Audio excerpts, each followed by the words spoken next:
اعوذ باللہ من الشیطان الرجیم بسم اللہ الرحمن الرحیم رب اشرح لی صدری ویسر لی امری واحلل عقدۃ من لسانی یفقہوا قولی ان اللہ وملائکتہ یصلون علی النبی یا ایھا الذین آمنوا صلوا علیہ وسلموا تسلیما۔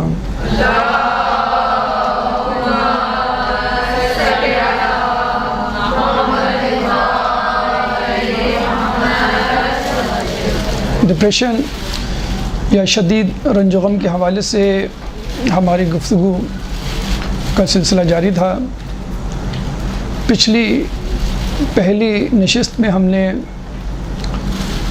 رنج و غم اور اس کی شدت یعنی ڈپریشن کے بارے میں گفتگو کی، اور اس کے بعد اس سے ملتی جلتی اصطلاحات ٹینشن، فوبیا، اسٹریس، فرسٹریشن اور اس قسم کی ملتی جلتی پریشانیاں، خوف، نفسیاتی مسائل آپ کے سامنے پیش کیے تاکہ رنج و غم کو اور ڈپریشن کو اس سے ممیز کیا جا سکے۔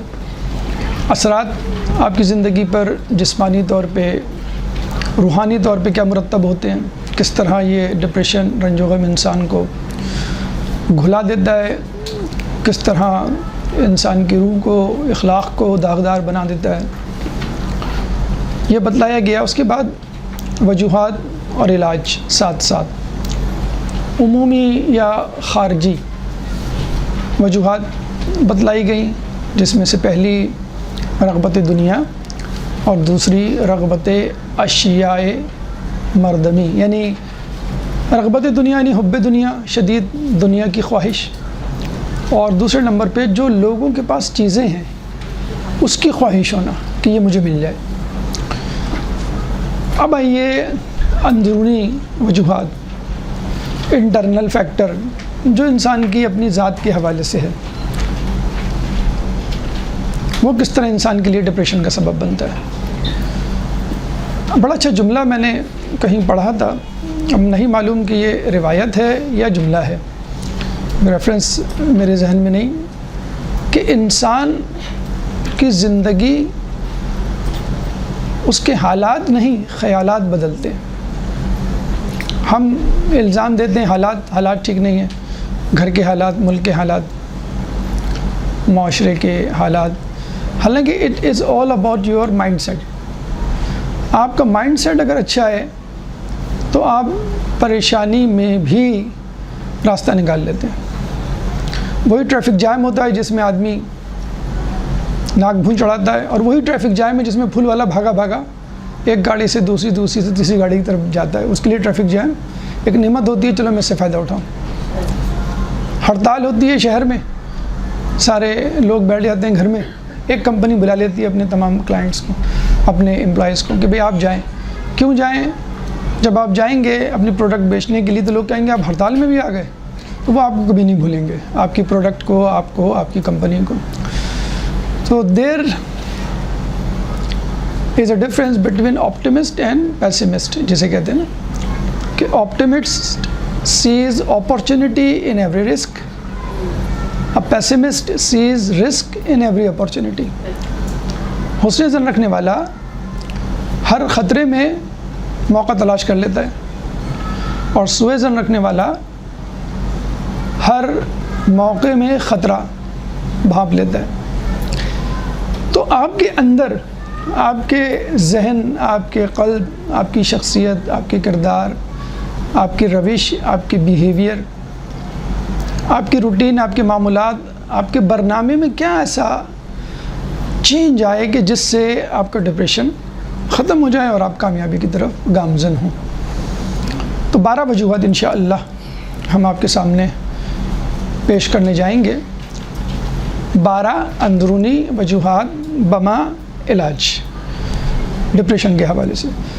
نمبر 1، خواہش۔ ہزاروں خواہشیں ایسی کہ ہر خواہش پہ دم نکلے، بہت نکلے میرے ارمان لیکن پھر بھی کم نکلے۔ تو یہ سمجھ لیجئے پہلے کہ خواہش کیا ہے۔ پہلے حدیث سنا دیں، پھر حدیث کو ایکسپلین اور وضاحت کے زمرے میں یہ سب باتیں آ جائیں گی۔ حدیث میں ہے کہ بسا اوقات ایک لمحے کی خواہش کی تکمیل انسان کے لیے طویل رنج و غم کا سبب بنتی ہے۔ بسا اوقات ایک لمحے کی خواہش کی تکمیل انسان کے لیے طویل رنج و غم کا سبب بنتی ہے۔ مثال، گاڑی چلا رہے ایک دم سے بریک لگا دیا آپ نے اور ایکسیڈنٹ ہو گیا، بچہ جا رہا ہے سلپ ہو گیا سیڑھی سے، خدا نخواستہ حادثہ ہو گیا۔ امتحان میں پیپر دے رہے ہیں، ایک لمحے کے لیے آپ کا ذہن ڈسٹریکٹ ہوا اور MCQ جو آپ کر رہے تھے اس میں ٹائم کم ہوتا ہے، وہ آپ کے ہاتھ سے نکل گیا۔ اور ہمارے دوست آئیلٹس کا پیپر دے رہے تھے، ان کی لسننگ کمزور تھی، تو ان کو جو سیٹ ملی اسپیکر کے سامنے ملی، تو وہ بڑے خوش ہوئے کہ ویسے ہی میری سماعت کمزور ہے اور لسننگ انگلش کی اور کمزور ہے، تو مجھے اسپیکر کے سامنے ملا ہے۔ تو جب وہ پلے کرتے تھے تو وہ اسپیکر کے سامنے تھے، سب کچھ سن رہے تھے۔ 1 2 3 4 5 6 7 8 9 10 تمام 10 کے 10 MCQ 100% ان کے صحیح ہوئے۔ 40 MCQ تھے، تو انہوں نے کہا اس دفعہ تو میرے 10/10 آئیں گے، اور پھر اب میں یہ کر لوں گا وہ کر لوں گا، یہ سوچتے سوچتے 10 MCQ نکل گئے۔ تو وہ ایک لمحے کے لیے ان کا ذہن ڈسٹریکٹ ہوا امتحان کے دوران۔ کچھ لوگ ایسے بھی ہوتے ہیں غائب دماغ، شیخ چلی کے خواب بنانے والے، تو وہ ذہن 10-12 MCQ جو فائدہ ہی نہیں ہوا ان کو قریب بیٹھنے کا اور یہ کرنے کا۔ تو لمحے بھر کی خواہش کی تکمیل انسان کو طویل رنج و غم کا، جسے کہتے ہیں کہ ملزم قرار دیتی ہے یا سبب بنتی ہے۔ زلیخا نے لمحے بھر کی تسکین کے لیے یوسف علیہ السلام کو دعوت گناہ دی، اور پھر کیا ہوا؟ ہمیشہ کے لیے ایک ذلت و گمنامی اور رسوائی میں چلی گئی، کہ قرآن تک میں اس کا تذکرہ۔ یوسف علیہ السلام زندان میں ڈالے گئے، لیکن پھر بھی سرخرو ہو کے نکلے۔ وہ تو ایک الگ بات کہ اللہ نے پھر زلیخا کو توفیق دی تائب ہونے کی، اور اس نے توبہ کی۔ ایک لمحے کی، بعض اوقات آپ کسی کے سامنے ہوتے ہیں، غصہ آ جاتا ہے محفل میں، باہر کہیں میں ایسی جگہ پہ جہاں پہ لوگ ہوتے ہیں، ایک جملہ منہ سے غصے میں نکل جاتا ہے، اور اسی لمحے آپ کو احساس ہوتا ہے کہ یہ میں نے کیا کہہ دیا۔ اب وہ جسے کہتے ہیں نا کہ تیر، کمان سے نکلا ہوا تیر اور زبان سے نکلی ہوئی بات، کہتے ہیں کہ جہنم میں زیادہ تر لوگ اپنی زبان کی وجہ سے جائیں گے۔ مولا کا قول ہے کہ انسان اپنی زبان کے نیچے چھپا ہوا ہے، جب انسان بولتا ہے تو پتہ چلتا ہے کہ یہ کس نظریات کا حامل ہے اور کس کردار کا حامل ہے، کیا اوقات ہے اس کی، اور کیا فضیلت ہے اگر پازیٹیو ہے۔ ایک اور جگہ آیا ہے کہ جہاں بات کرنا غیر ضروری ہو وہاں خاموشی فصاحت ہے۔ ہم تو ہر بات، ہر واٹس ایپ کے میسیج کا جواب دینا واجب سمجھتے ہیں نا۔ کچھ ایسے میسیجز ہوتے ہیں جس میں ہاں کرنی چاہیے نہ، کوئی ایموجی دینے کی ضرورت نہیں ہے، کوئی تھمس دینے کی ضرورت نہیں، کچھ بھی دینے کی ضرورت نہیں، کوئی رسپانس دینے کی ضرورت نہیں ہے، لیکن پھر بھی ہم دے رہے ہوتے ہیں زبردستی کہ ہم بھی شامل ہو جائیں اس لوپ میں کہ بھی ہم بھی محفل میں دیں۔ تو جہاں بات کرنا غیر ضروری ہو وہاں پہ خاموشی فصاحت ہے۔ خیر بہرحال، تو لمحے بھر کی خواہش کی تکمیل انسان کو طویل رنج و غم میں مبتلا کرتی۔ طویل یعنی عمر بھر بعض اوقات انسان جو ہے پچھتاتا تھا کہ میں نے ایسا کیوں کیا، میں نے ایسا کیوں کہا۔ اچھا، یہ تو خواہش کی تکمیل میں طویل رنج و غم، اس کا ریورس کر لیں آپ۔ اگر آپ خواہش کی تکمیل لمحے بھر کی غلطی نہیں کرتے تو یہی چیز یعنی گناہ سے بچنے کا ثواب آپ کو پتہ نہیں کہاں لے جاتا ہے۔ مثلا رجب علی قیاد، کسی نے ان سے پوچھا کہ آپ بہت بڑے عالم تو نہیں ہیں، اور حقیقتاً بہت بڑے عالم نہیں تھے، بلکہ عالم ہی شاید نہیں تھے باقاعدہ، لیکن عارف تھے بہت بڑے، اور اتنے بڑے عالم تھے کہ ان کو پتہ چل جاتا تھا کہ میرے اور خدا کے درمیان حجابات آ گئے ہیں۔ کچھ لوگ ہیں آپ کو معاشرے میں مل جائیں گے، ان سے گفتگو کریں تو وہ بتا سکتے ہیں ہم کو کہ آج کل میرا ایمان نیچے جا رہا ہے یا اوپر جا رہا ہے۔ یہ بھی ایک بہت بڑی کامیابی ہے، فتح ہے کہ آپ کو پتہ چل جائے کہ میرے ایمان میں آج کل اضافہ ہوا ہے، یا مثلا آپ زیارت حج عمرہ کرنے جاتے ہیں تو آپ کو واضح طور پہ محسوس ہوتا ہے واپسی پہ کہ میرے ایمان میں اضافہ ہوا ہے۔ اس طرح عام دنوں میں بھی پتہ چل جاتا ہے، اگر آپ تھوڑی سی توجہ دیں، فوکس کریں اپنے نفس پہ تو اتنے بڑے وہ تھے عارف کہ ان کو پتہ چل جاتا تھا کہ میرے خدا کے درمیان دوری آ گئی. مثلا میں بتاؤں میاں بیوی کے درمیان جو انڈرسٹینڈنگ ہوتی ہے پتہ چل جاتا ان کو کہ موڈ آف ہے, کوئی مسئلہ ہے. اسی طرح والدین اور بچوں کے درمیان اچھی بانڈنگ ہے اگر, تو ماں باپ کو پتہ چل جاتا ہے کہ بچے کا موڈ آف ہے, بچی ناراض ہے, یا بچوں کو پتہ چل جاتا ہے. تو اس طرح اگر بندے اور اللہ کے درمیان اچھا کمیونیکیشن ہو, ربط ہو, تو بندے کو پتہ چل جاتا ہے کہ اللہ نے آج کل مجھے میرے حال پہ چھوڑا ہوا ہے. تو رجب علی خیاط کو پتہ چل جاتا تھا کہ میرے اور اللہ کے درمیان حجابات آ گئے ہیں. 90,000 ظلماتی حجاب, 90,000 نورانی حجاب, 180,000 حجابات ہیں ہمارے اور اللہ کے درمیان. جب ہم نیکیاں کرتے ہیں ایک ایک کر کے 90,000 حجابات ہٹتے چلے جاتے ہیں, تصویر واضح ہوتی چلی جاتی ہے. اگر حجاب ہٹ جائیں, بادل ہٹ جائیں, تو سورج واضح ہو جاتا ہے نا. اسی طرح جب آپ گناہ سے کنارہ کشی کرتے ہیں ایک ایک کر کے, تمام گناہ چھوڑنے لگتے ہیں, تمام گناہ جب چھوٹ جاتے ہیں تو بالکل حقیقت ایسی ہو جاتی ہے جیسے آپ اور میں بیٹھے ہوئے آمنے سامنے, اس طرح خدا اور آپ. تو رجب علی خیاط سے پوچھا کہ آپ کے اندر اتنی جلدی اور اتنا زیادہ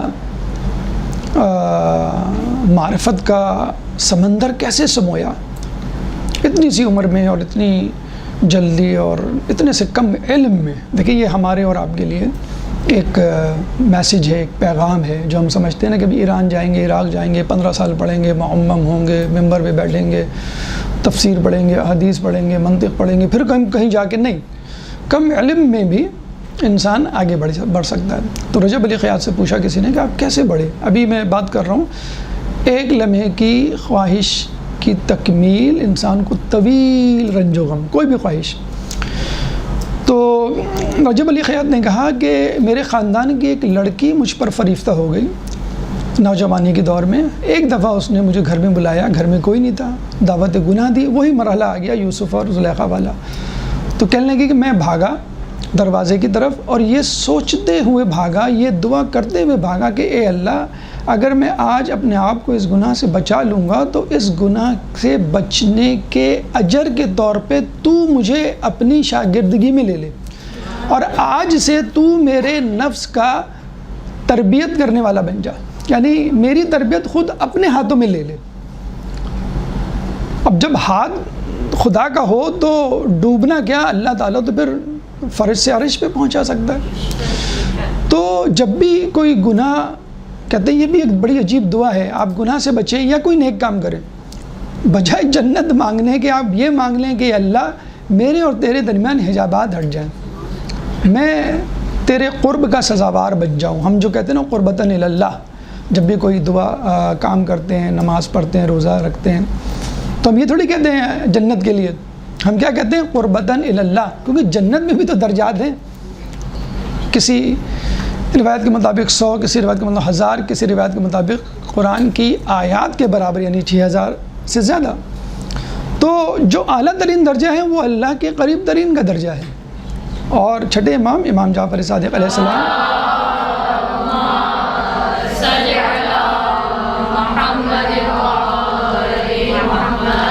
فرماتے ہیں کہ اللہ سے فقط جنت نہ مانگو, اللہ سے اعلیٰ ترین جنت مانگو. کون سی جنت جو اللہ کے قریب ترین ہوگی؟ کون سی جنت جس میں اہل بیت ہوں گے, جنت میں ہوں اور کوسوں دور ہوں اہل بیت سے, فلائٹ پکڑ کے 14 گھنٹے کی جانا پڑے اور پھر ملیں. ایک وہ جنت کے آپ گھر سے نکلیں, السلام علیکم یا امیر المومنین کہتے ہوئے, کیا حال ہے, خیریت سے, تو وہ اس جنت کا ہے.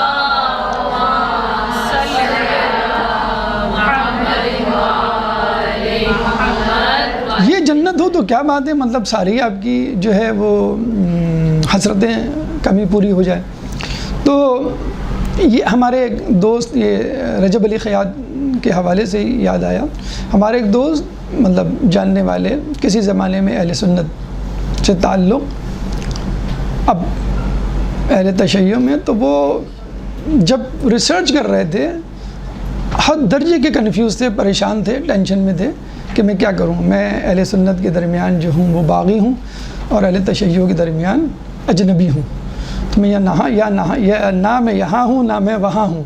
مجھ سے وہ لوگ بھی ناراض ہیں, مجھ سے یہ لوگ بھی تھوڑے سے ریزرو ہیں کہ بھئی یہ نیا آدمی ہے. تو کہتے تھے کہ جب بھی میں کسی گناہ سے بچتا تھا میں اللہ سے کہتا تھا کہ اللہ مجھے اس گناہ کا اجر نہیں چاہیے، مجھے اس گناہ کے لیے جنت نہیں چاہیے، بس تو اس عمل کے نتیجے میں جو اجر مجھے دے گا وہ حق کی صورت میں دے دے، حق تک پہنچا دے، کیا صحیح ہے وہ مجھے بتلا دے، بس کافی ہے میرے لیے۔ پھر تو جنت کا سفر آ ہی گیا نا۔ آپ رولر کوسٹر پہ بیٹھ گئے، ٹرین میں بیٹھ گئے، ٹرین پکڑ لی آپ نے، پھر یا جہاز کی فلائٹ پکڑ لی، پھر آپ کو اس بات کی تھوڑی ٹینشن ہے کہ مجھے جہاز کیسے چلانا ہے اور پھر مجھے کتنی اسپیڈ سے چلانا ہے، ڈائریکشن کیا ہوگی۔ جہاز پکڑنا ہے، آپ کو فلائٹ پکڑنی ہوتی ہے، آپ کو پائلٹ کی سیٹ پہ تھوڑی بیٹھنا ہے۔ تو جب آپ صراط مستقیم پہ آ جائیں گے اور رجب علی خیاط کی طرح کہ ہاتھ اگر اللہ پکڑ لے گا، پھر کیا ایسی ٹینشن، کیا ایسی پریشانی ہے؟ پریشانی تو یہ کہ حق پر ہوں اور ڈرائیور جسے کہتے ہیں سالار کارواں جو خدا ہو، تو کوئی مسئلہ ہی نہیں ہے اسپیڈ کا۔ اور آدمی ایک ایک رات میں بہت سارے واقعات انشاءاللہ کبھی سنائیں گے کہ پہنچ اتنے اعلیٰ درجے پہ پہنچ جاتا ہے کہ استاد شاگرد کو دیکھ کے پہنچتا ہے کل رات تم نے کیا عمل کیا کہ تم اتنی جلدی اوپر پہنچ گئے۔ تو بہرحال تو وہ بتلاتے ہیں کہ میں یہی دعا کرتا تھا، 1-1.5 سال میں اسی شچ و پنج میں رہا، تحقیق اور پڑھنے پڑھانے میں کہ کیا سچ کیا غلط، اور ہر عمل نیکی کرتے ہوئے یا ہر گناہ چھوڑتے ہوئے میں یہی دعا کہ اللہ اس نیکی کے عوض یا اس گناہ سے بچنے کے عوض تو مجھے حق تک پہنچا دے۔ الحمدللہ آج مکتب تشیع سے تعلق ہے، تبلیغ دین میں مصروف ہے، تو یہ بھی ہوتا ہے کہ آپ اللہ سے یہ دعا مانگیں کہ میرے مراتب بڑھا دے۔ یعنی آپ استاد کو کہیں گے استاد میں اچھے نمبر لاؤں گا تو آپ مجھے پڑھائیں گے 1 to 1 اسپیشل ٹائم دیں گے، استاد راضی ہو جائیں، آپ کے اچھے نمبر آ جائیں، پھر آپ کی کتنی جلدی جیسے کہتے ہیں کہ پروگریس ہوگی۔ تو خواہش کیجئے، جائز خواہش کیجئے، اس میں بنا نہیں ہے۔ انسان کا نفس جو ہے 4 حصوں سے بنا ہے، قوت شہوت، قوت غضب، قوت عقل، قوت وہم۔ تو چاروں قوتیں موجود ہیں۔ قوت شہوت یعنی خواہش، کھانا پینا سونا جسمانی لذتیں، یہ ایک ریکوائرمنٹ ہے آپ کے خاکی، آپ کے مادی ہونے کی وجہ سے، لیکن کتنی ریکوائرمنٹ ہے بس یہاں پہ مس کیلکولیشن ہو جاتی ہے، انسان سے عمر بھر مس کیلکولیشن ہو جاتی ہے۔ سارا کھیل اسی مس کیلکولیشن کا ہے، کہتے ہیں آدمی کیلکولیٹ کر لینا کہ مجھے کتنا دنیا کے لیے کرنا ہے کام اور کتنا آخرت کے لیے کرنا ہے، بس یہ کسی کو کیلکولیٹ کرنا آ جائے تو زندگی بڑے مزے سے گزرتی ہے۔ سارا مسئلہ یہ ہوتا ہے کہ آدمی کیلکولیٹ نہیں کر پاتا، بعض اوقات پرخلوص ہوتا ہے لیکن شدت پسندی کا شکار ہو کے جو تھوڑی بہت نہیں کی اس سے بھی ہاتھ دھو بیٹھتا ہے۔ تو جائز خواہش نمبر 1، نمبر ناجائز نہ ہو۔ جائز خواہش میں بھی انسان جائز راستہ اختیار کرے۔ اور ایک اور چیز خواہش کے حوالے سے، یہ تو گناہ اور نیکی کے حوالے سے ہو گئی، کچھ خواہشیں ایسی ہوتی ہیں جو بظاہر گناہ تو نہیں ہوتی لیکن گناہ کی طرف لے جاتی ہیں اور رشتے ناتوں میں پریشانی کا سبب بنتی ہیں۔ مثلا میں ایک مثال دوں، اسراف۔ اگر بیوی بے جا اسراف کرے تو لڑائی جھگڑے ہوں گے گھر میں، شوہر کو مجبور کیا جائے گا بھئی آپ کم کما رہے ہیں، زیادہ کما کے لائیں، میں نہیں جانتی جہاں سے بھی لائیں، فلاں اتنے کما رہا ہے اتنے کما رہے ہیں، تو پھر شوہر جو ہے وہ حلال حرام چھوڑ دے گا اور بس کمائے گا کہ گھر میں کم از کم ایک سکون ہو، ہارمونی ہو، اور پھر وہ حرام کی طرف چل پڑے گا۔ بڑا اچھا فارمولہ خواہشات کے حوالے سے کہ خواہشات، جائز خواہش کی بات ہو رہی ہے، اگر خواہشات ہیں اب ہم کیسے ڈیسائیڈ کریں کہ کون سی خواہش ہے جس کو ایڈریس کرنا چاہیے، جس کو فلفل کرنا چاہیے، جس کے لیے بھاگ دوڑ کرنی چاہیے، کون سی خواہش ہے جس کو ڈیلیٹ کر دینا چاہیے، ایک وائرس ہے وہ، اگر رہا پورے سسٹم کو خراب کر دے گا۔ کوفے کا جوڑا اور مولا کا فارمولہ۔ ایک دفعہ مولا کوفے میں دربار لگائے، دربار شاہی نہیں، دربار ولایت لگائے بیٹھے تھے، ایک جوڑا داخل ہوا اندر، آپس میں نوک جھوک لڑائی جھگڑا کرتے ہوئے، تو میں کرتے ہوئے۔ تو مولا کے سامنے آگے کہنے لگے، عورت نے کہا، اس کی زوجہ نے جو آیا تھا جوڑا، مرد کی طرف اشارہ کر کے، یہ مجھے خرچہ نہیں دیتا، اس کو بولیں کہ مجھے خرچہ دیا کرے۔ تو مولانا نے کہا تم خرچہ کیوں نہیں دیتے ہیں؟ اس نے کہا میں تو اس کو دیتا ہوں خرچہ، ہر مہینے خرچہ دیتا ہوں، لیکن کہتی مجھے اور دو۔ مولانا سے پوچھا کہ بھئی کیا مسئلہ، یہ تو کہہ رہا دیتا ہوں، کہ نہیں یہ پورا نہیں دیتا، کم دیتا ہے۔ تو اس مرد نے کہا مولا آپ میرے محلے میں کسی کو بھجوا کے تصدیق کروا لیں، میں اپنے محلے کا اپنے شہر کا متمول ترین شخص ہوں، غریب یا اوسط درجے کا نہیں، کھاتا پیتا اور امیر طبقے میں میرا شمار ہوتا ہے، اور اس کو میں جو خرچہ دیتا ہوں وہ بھی بہت زیادہ ہے، لیکن یہ پھر بھی مجھ سے جھگڑتی ہے کہ خرچہ پورا نہیں ہوتا، آپ اور لائیں۔ جیسے ہمارے یہاں نہیں، آخری 10 دنوں میں جو گھروں میں لڑائیاں ہوتی ہیں، سر پٹول ہوتا ہے، 10 دن میں جو ہے وہ بڑی ہارمونی ہوتی ہے، بڑی خوشیاں ہوتی ہیں، پیزا ویزا آ رہا ہوتا ہے، بروسٹ اور ڈائننگ آؤٹ ڈائننگ ان، 10 دن میں ختم ہو جاتا ہے، 10 دن میں تھوڑا سا آدمی کی خاموشی چھا جاتی ہے چہروں پہ، اور آخری 10 دن میں تلواریں نکل آتی ہیں۔ تو وہ عورت کہہ رہی ہے کہ یہ بھی صحیح کہہ رہے ہیں میرے شوہر، یہ متمول ترین لوگوں میں ان کا شمار ہوتا ہے اور یہ خرچہ بھی مجھے دیتے ہیں، لیکن خرچہ پورا نہیں ہوتا، یہ بھی حقیقت ہے۔ تو اب مولا جو ہے انہوں نے ایک جملہ کہا کہ دیکھو اگر ضرورتوں کو ذہن میں رکھو گی تو خرچہ پورا ہو جائے گا، اور اگر خواہشات کو ذہن میں رکھو گی تو خرچہ پورا نہیں ہوگا۔ سبحان اللہ، سبحان اللہ کو بھی آپ سنبھال کے رکھیں، ابھی اسٹوری فنش نہیں ہوئی ہے، کہانی ختم نہیں ہوئی ہے۔ اب یہ جوڑا پلٹا، اور جیسے ہی پلٹا پھر عورت دوبارہ یو ٹرن لے کے واپس آئی کہ مولا یہ تو بتائیے خواہشات اور ضرورت میں فرق کیسے کروں؟ یہ ہے سوال، $1,000,000 کوسچن جسے کہتے ہیں۔ ٹھیک ہے آپ نے بتا دیا ضرورت پہ فوکس کرو تو پورا ہو جائے گا، خواہشات پہ پورا کرو تو نہیں پورا ہوگا۔ اب آپ جملہ مولا کا جتنا خوبصورت سوال ہوتا ہے، ہمارے مولا کا بھی جواب بھی اس سے زیادہ خوبصورت ہوتا ہے۔ تو مولا نے کہا کہ جو چیز تمہیں گھر میں یاد آئے وہ ضرورت ہے، اور جو چیز تمہیں بازار میں یاد آئے وہ خواہش ہے۔ ہوتا ہے کہ نہیں؟ آپ جاتے ہیں سپر مارکیٹ، صابن لینے جاتے ہیں، آپ دال لینے جاتے ہیں، برش لینے جاتے ہیں، مارکیٹ گئے ایک جوڑا لینے گئے، آپ 3,000 روپے جیب میں ڈال کے، اب جب وہاں گئے باجی اٹلی کا جوڑا آیا ہے، اٹلی سے کپڑا آیا ہے، باجی جو ہے وہ فلاں جگہ سے آیا ہے، شیمپو ایک نیا آ گیا، اس میں ڈینڈرف بھی ہے اور یہ بھی ہے، دالوں کے ساتھ اور بھی چیزیں آ گئیں، آپ کہتے ہیں یہ بھی لے لیں، یہ بھی لے لیں، یہ بھی لے لیں، تو بجٹ سے پھر آؤٹ ہو جاتا ہے۔ اگر کسی کے پاس کریڈٹ کارڈ ہے تو وہ بیچارہ پھنس گیا، کریڈٹ بھی چڑھ گیا، پھر اور مسئلے مسائل۔ یہ حقیقت ہے، آپ گھر میں ہوتے ہیں تو آپ کو اتنے کا جوڑا چاہیے ہوتا ہے، ایسا جوڑا چاہیے ہوتا ہے، یہ کھانا چاہیے ہوتا ہے۔ آپ نے جو ہے وہ فوڈ ڈیلیوری، فوڈ پانڈا یا جو بھی ہے وہ کھولا تو بولا اتنی لسٹ، اتنی جسے کہتے ہیں کہ ٹیمپٹنگ، ٹینٹلائزنگ جسے کہتے ہیں کہ آفرز، آپ یہ منگا لیں، یہ بھی منگا لیں۔ اچھا اب بازار جانے کی بھی ضرورت نہیں ہے، مسئلہ تو یہی ہے۔ مولانا نے تو کہا تھا جو چیز بازار جا کر یاد آئے، یہاں تو بازار خود گھر میں آ گیا ہے، آپ نے موبائل لیا اور بس امی غلطی سے بٹن دب گیا تھا، کیا کروں میں نے منگا لیا ہے، دینا پڑیں گے آپ کو پیسے۔ تو جو چیز گھر میں یاد آئے وہ ضرورت ہے، اور جو گھر سے باہر یاد آئے، آپ تقریب میں جائیں، آپ نے پورا زور لگا کے اچھا سا موبائل خرید لیا، جیسے ہی گئے تو آئی فون 14 پرو میکس 1 ٹیرابائٹ، 7.25 لاکھ روپے کا ہے، 7.25 لاکھ روپے کا۔ لمٹ ہے، limit is the sky is the limit. وہ تو آپ جہاں چلتے چلے جائیں گے، وہ بڑا اچھا ہے۔ مجھے یہ نہیں معلوم روایت ہے کیا ہے، جب بھی تم دنیا کے پیچھے جاؤ گے اپنے سے بدتر کو وہاں پاؤ گے۔ کتنا عجیب جملہ ہے۔ جیسے ہم نہیں کہتے کہ بھائی جب نیکی کمانے نکلیں گے آپ کو اپنے سے بہتر لوگ ملیں گے۔ آپ مدرسے آتے ہیں کہ ابھی مجھ سے بہتر تو کوئی نہیں، پورے خاندان میں ہوں جو مدرسے میں پڑھ رہی ہوں اور صحیح حجاب کرتی ہوں۔ جب مدرسے میں آتی ہیں تو آپ سے بڑے بڑے کھلاڑی، آپ کہتے ہیں میں تو اپنے آپ کو، پھر آپ ایران عراق جاتے ہیں آپ تو کہتے ہیں مجھ سے بڑے بڑے لوگ۔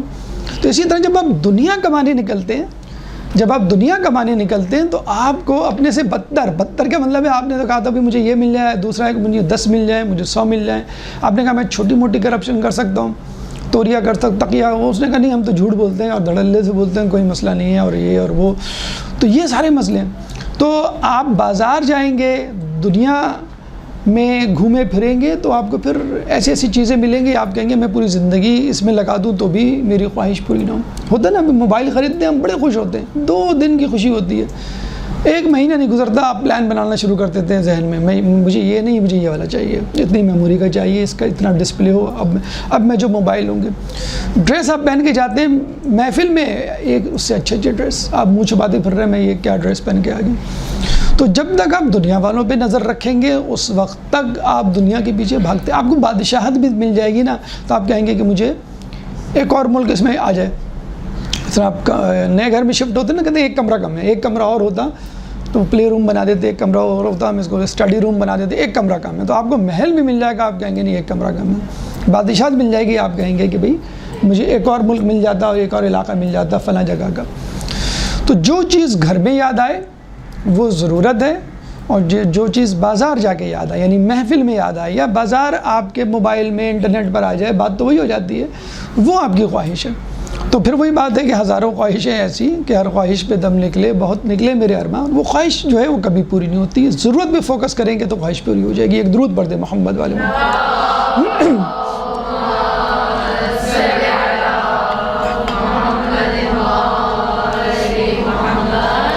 اچھا، آپ نے خواہش کر لی، جائز خواہش کر لی اور اپرووڈ ماں باپ کی طرف سے، اسلام کی طرف سے، ٹھیک ہے ایسا ہونا چاہیے.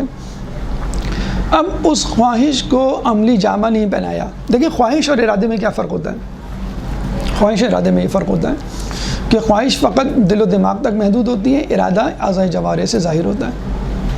اگر آپ نے خواہش کو ارادہ نہیں بنایا، قلوب اور اذہان میں موجود خواہشوں کے لیے اعضاء جوارح کو تیار نہیں کیا، تو پھر وہ خواہش ہی رہے گی، بلکہ حسرت میں تبدیل ہو جائے گی وقت گزرنے کے بعد. ارادہ نہیں بنے گی. ارادہ کسے کہتے ہیں؟ جب آپ پلان کرتے ہیں کہ مجھے صبح اٹھنا ہے تو میں الارم لگاؤں، مجھے صبح اٹھنا ہے امی کو بول دوں، مجھے صبح اٹھنا ہے تو رات میں کم کھاؤں، مجھے صبح اٹھنا ہے تو میں جلدی سوں. یہ سب مقدمات تیاری کریں گے تو اس کا مطلب آپ کا ارادہ ہے اٹھنے کا، ورنہ نہیں ہے. تو دوسری چیز جو انسان کو ڈپریشن میں، رنج و غم میں مبتلا کرتی ہے وہ ہے کوتاہی. کوتاہی کہہ لیں یا کاہلی کہہ لیں. حدیث میں ہے کہ عمل میں کوتاہی رنج و غم کا سبب بنتی ہے. عمل میں کوتاہی رنج و غم کا سبب بنتی ہے. اب یہ کوتاہی دنیاوی بھی ہو سکتی ہے، دینوی بھی ہو سکتی ہے.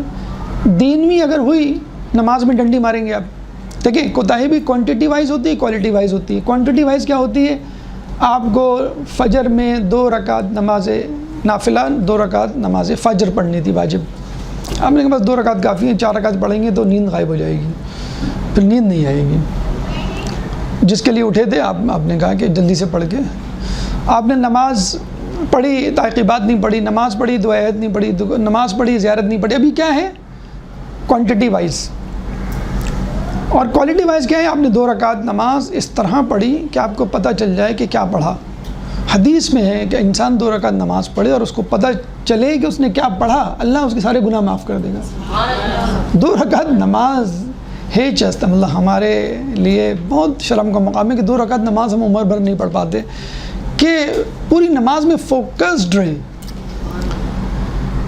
لوگ ایسے بھی گزرے ہیں کہ جو نماز پڑھتے تھے، پھر نماز پڑھنے کے بعد کہتے تھے مزہ نہیں آیا، ایک اور مرتبہ پڑھتے ہیں. پھر پڑھتے تھے، پھر کہتے تھے نہیں مزہ نہیں آیا، پھر دوبارہ پڑھتے تھے. جیسے ہم نہیں کہتے ہیں آئس کریم کھا لی دل نہیں بھرا، ایک اور آئس کریم، اور کھا لی ایک اور آئس کریم. تو ایسے لوگ گزرے تاریخ میں کہ جو نماز بار بار پڑھتے تھے کہ نہیں مزہ نہیں آیا، فوکس نہیں تھا، توجہ نہیں تھی اور خشوع خضوع نہیں تھا، وہ دوبارہ پڑھتے تھے. ایک شخص کی نماز فجر مس ہو گئی، اس نے 20 مرتبہ نماز فجر پڑھی. ہم کیا کہتے ہیں گھڑی دیکھ کے، اوہ 7 بج گئے، چلو اب تو قضا ہو گئی، کیا مسئلہ، اب تو قضا کے لیے تو کوئی ٹائم تھوڑی کہ فوراً پڑھیں گے بعد میں پڑھیں. حالانکہ جو مشوش ہوگا، متوجہ ہوگا، متوجہ دل میں خوف رکھے گا، وہ فوراً وضو کر کے 7 بج رہے ہوں 8 بج رہے ہوں یہ نماز کیسے قضا ہو گئی. انشاءاللہ امید ہے کہ اللہ اس کو دے گا. سفر میں ہوتے ہیں نا آپ، آتے ہی فوراً واش روم گئے، وضو کیا اور جلدی سے نماز پڑھی. ایک ہوتا ہے بس سکون سے لیٹ گئے، کھانا پینا، چائے بھائی، ہاں نماز یاد آیا، نماز بھی تو پڑھنی ہے. تو کوانٹٹی وائز کوالٹی وائز کوتاہی انسان سے ہوتی ہے، دین کے معاملات میں بھی، دنیا کے معاملات میں بھی. دین کے معاملات میں کیا ہوگی؟ جو بہت ہی ناکام لوگ ہیں، بالکل 0 میٹر والے، وہ کیا کہیں گے؟ یا لیتنی کنت ترابا، کاش میں مٹی میں ہوتا. آپ کو یہ سن کے حیرت ہوگی کہ جو لوگ جنت میں جائیں گے وہ بھی افسوس کریں گے. حالانکہ جنتیوں کے لیے تو کوئی افسوس نہیں ہے نا، وہ بھی افسوس کریں گے. کیا افسوس کریں گے؟ کاش میں ایک نیکی اور کر لیتا، کاش میں تھوڑی سی نمازیں اور پڑھ لیتا. بالکل ایسے ہی جیسے ایگزام کا جب رزلٹ نکلتا تو ہم کیا کہتے ہیں؟ تھوڑی سی محنت اور کر لیتے، فلاں جو کوسچنز رہ گئے تھے وہ بھی کر لیتے جو مس نے بتائے تھے، فلاں چیپٹر بھی کر لیتے، سی کی جگہ بی آتا، بی کی جگہ اے کی جگہ اے پلس کی جگہ. ہوتا ہے، ہر کسی کو ہوتا ہے. کاش ہم فلاں جگہ نہ جاتے، شادی میں نہ جاتے، دوستوں کے ساتھ ٹائم نہیں، یا کاش ہم شروع سال سے پڑھنا شروع کر دیتے. تو اسی طرح جنت میں جانے والوں کو افسوس ہوگا. ایک شخص جنت میں سیر کر رہا ہوگا، اس کو بتایا جائے گا کہ یہ، بلکہ وہ خود کہے گا کتنا خوبصورت محل ہے، یہ کون جنتی ہے، کس کا محل ہے؟ تو وہ آہ بھر کے فرشتہ کہے گا یہ آپ کا تھا. تو کہے گا یہ میرا تھا کیا مطلب؟ تو یہ میرا ہونا چاہیے. جنت میں جو چیز مل گئی کہیں گا آپ کے لیے اپروو تھا، اسائن تھا، آپ کو دے دیا گیا تھا. کب؟ جب آپ نے سورہ علم نشرہ یاد کی تھی، پھر آپ بھول گئے. تو جب آپ نے یاد کی تھی تو یہ محل آپ کے نام کر دیا گیا تھا، پھر آپ بھول گئے تو وہ آپ سے واپس لے لیا گیا، پھر آپ کو توفیق نہیں ہوئی. تو جو شخص قرآن کا کچھ حصہ یاد کرے گا اور بھول جائے گا، ان لوگوں کے لیے کہا گیا ہے کہ ان کو دکھایا جائے گا یہ محل آپ کے لیے تھا، آپ نے قرآن کا فلاں سورہ حفظ کیا تھا اور یہ جو ہے آپ کے لیے بنایا گیا تھا. کچھ بچے ہوتے ہیں بچپن میں بہت سورہ یاد کر لیتے ہیں، 30واں پارہ پورا حفظ ہو جاتا ہے، پھر بڑے ہو جاتے ہیں، کیریئر، جاب، کاروبار وغیرہ وغیرہ، تو پھر کیا ہوتا ہے؟ وہ توفیق ہی نہیں ہوتی کہ دوبارہ ری وزٹ کریں اور دیکھیں کہ کیا قرآن کے سورے تھے جو ہم نے پڑھے تھے، یاد کیے تھے، ہم بھول گئے. ہر کسی کو یہاں بیٹھے ہوئے بشمول میں کچھ نہ کچھ ایسا حصہ ہوگا جو ہم ابھی بھولے بیٹھے ہوں گے. اگر ہمیں بتایا جائے، سورے کو سنایا جائے، آپ کہیں گے یہ تو ہمیں یاد تھا، یہ تو ہم تھوڑا سا اگر 5 منٹ آدھا گھنٹہ دیں تو انشاءاللہ یہ ہم دوبارہ ریکیپچر کر لیں گے، یاد کر لیں گے. تو جنتیوں کے ساتھ بھی یہ ہوگا. یہ کیا ہے؟ کوتاہی. دنیاوی معاملات میں بھی کوتاہی ہے اور دینی طور پہ بھی جسے کہتے ہیں کہ کوتاہی ہے.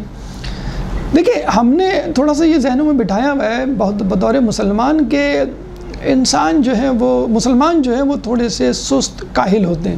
بٹھایا ہوا کیا ہے؟ Basically to be very frank ہیں ہم سست اور کاہل، اور پاکستانیوں کے حوالے سے بہت معذرت کے ساتھ بہت مایوس کن صورتحال ہے. حد سے زیادہ سست اور کاہل قوم ہے. مطلب میں شرمندگی کے ساتھ کہہ رہا ہوں.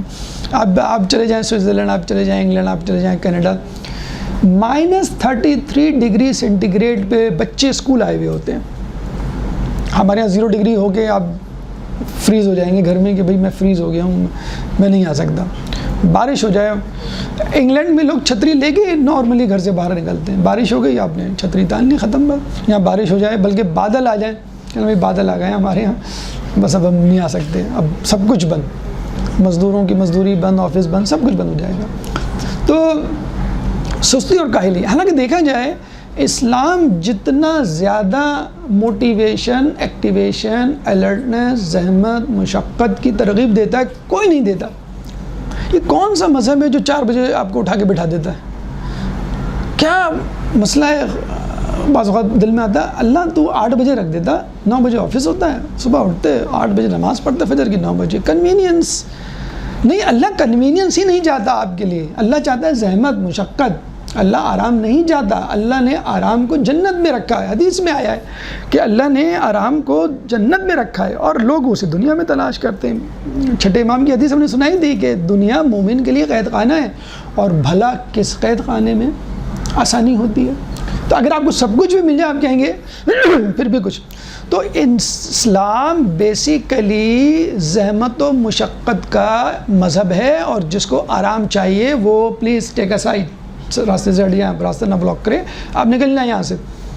آپ کے لیے ہے ہی نہیں اسلام. اسلام زحمت. صبح آپ کو 4 بجے 4:16 پہ فجر ہو رہی ہے آج کل، 4 بجے اٹھا دیا جاتا ہے. ہم نخوں کی طرح اٹھ رہے ہوتے ہیں آنکھ مل گئی. بھائی یہ کیا مسئلہ ہے؟